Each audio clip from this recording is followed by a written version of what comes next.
Retour d'expérience, Retex, les 5 étapes pour obtenir les informations nécessaires à votre progression. N'êtes-vous pas frustré de mener des projets, de commettre des erreurs et que quelques temps plus tard, vous vous rendiez compte que les erreurs se reproduisent, qu'elles n'ont pas servi de leçon?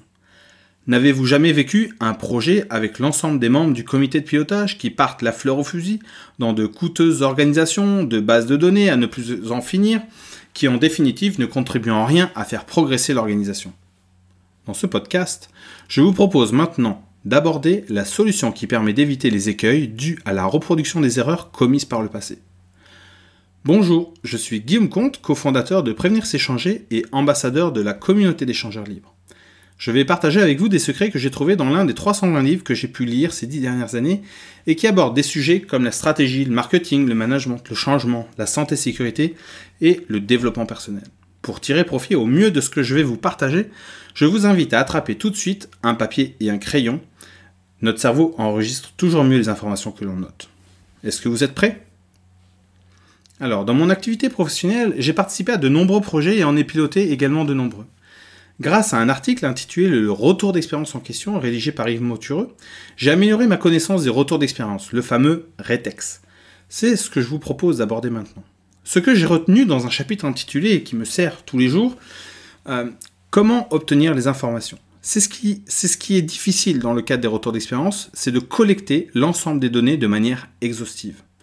Voici les 5 points à retenir.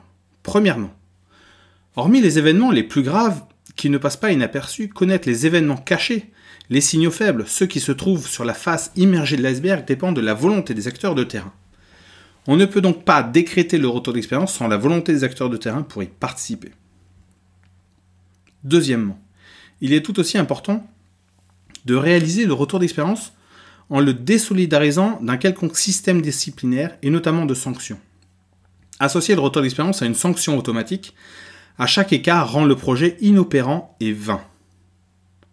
Troisièmement, ensuite, l'adhésion au retour d'expérience suppose qu'il rapporte, qu'il rende service à chaque acteur concerné et impliqué. À ce sujet, il est extrêmement important de rendre compte à tous les acteurs qui ont été sollicités des conclusions tirées du retour d'expérience. C'est une forme de reconnaissance et également de légitimité. Quatrièmement, les acteurs de terrain doivent être impliqués dès le début, le plus en amont possible, dès la recherche des faits, lors de l'analyse des événements et que les conclusions soient partagées entre tous les niveaux concernés. Et enfin, cinquièmement, et loin des plus importants, il arrive souvent que la hiérarchie ou les dirigeants qui n'ont pas participé à l'analyse et à la définition des mesures occultent le travail réalisé en amont par les acteurs de travail. Il en résulte inévitablement des actes de management contre-productifs puisqu'ils sont fondés sur des interprétations parfois contradictoires à celles et ceux qui les ont exposés au début de la démarche. Voilà.